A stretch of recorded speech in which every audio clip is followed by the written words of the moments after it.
But even with all the insanity, I'm looking for ways to bring people together. That's my new mission. With everything's so divisive, so I'm trying to find ways to bond people, bring them together. Here's what I found. Here's what I figured. The one thing that I know connects all of us, no matter your race, social status, ethnicity, political affiliation, gender. What I know about you is that if I walk into your house and I walk into your kitchen and I open up the cabinet that's beneath the sink, I will find 150 plastic bags crammed into another plastic bag. And you don't know why. You've never used a single one of them. We're just hoarding them like 1800s oil barons. Look how many I have accumulated from my various purchases. You have this weird moment where you have a coronation ceremony where you pick the bag that will hold the other bags. Look at this bag, 3-ply retail bag. Type of bag that will choke a dolphin, no questions asked.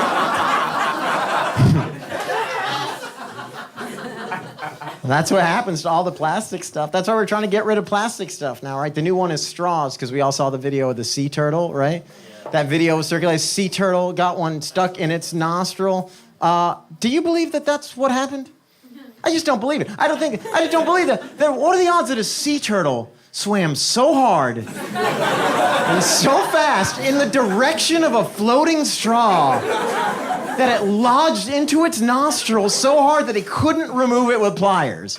0% chance. You couldn't make that happen if I gave you 10,000 chances.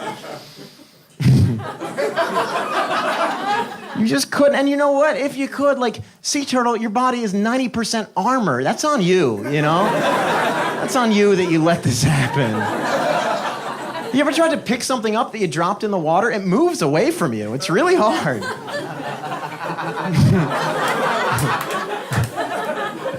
People love sea turtles. People are so, like, they get really tense about that. Like, don't you understand they're endangered? They could go, in less than 10 years, they could be extinct. There could be no more sea turtles. You know what I say to that?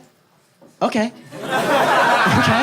You ever seen one? Me either. They might not exist, you know? It's like telling me there's a disease killing off the unicorns. I don't care.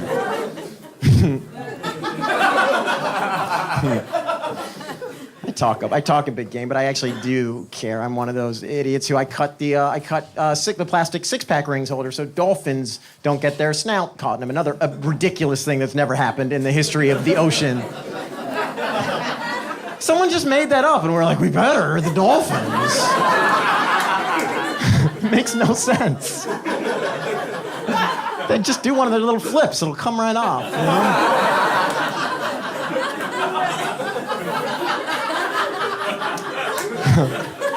But I'm brainwashed with it, too, because we love animals more than people, for sure. Like, I once walking home from a show in New York late at night in the dead of winter, I saw a homeless man on the streets, cold, shivering, had literally covered himself up with trash just to try to warm up. And I saw this man, and I walked towards him, and I reached down into the pile of trash and picked up one of those six-pack rings so I could cut holes in it, you know?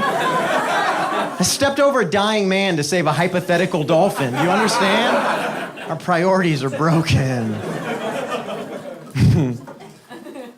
We need to do more for homeless people, man. There's not a lot of options. There's a charity called the Doe Fund that does great work. Have you guys heard of them? They get jobs for homeless people to help them get off the street, which is fantastic and admirable. But their commercial just shows like a sympathetic lady speaking to a homeless guy on the streets, and then just jump cuts to him at an office the next day. All right? Like, you guys are familiar with New York City homeless people, right? Like, it's gonna take some ramp time, you know? They're not gonna be good to go on day one in the office. Just in some customer service job, like, thanks for calling Verizon, how may I help you? Someone's like, I've had a terrible day, my internet hasn't worked all day. Like, oh, you've had a terrible day. I ran away from home when I was 15 after getting molested. Picked up a crippling drug addiction on the streets. I'm HIV positive. This is my first day inside in 4.5 years. Just unplug your router and plug it back in, man. It's gonna be fine.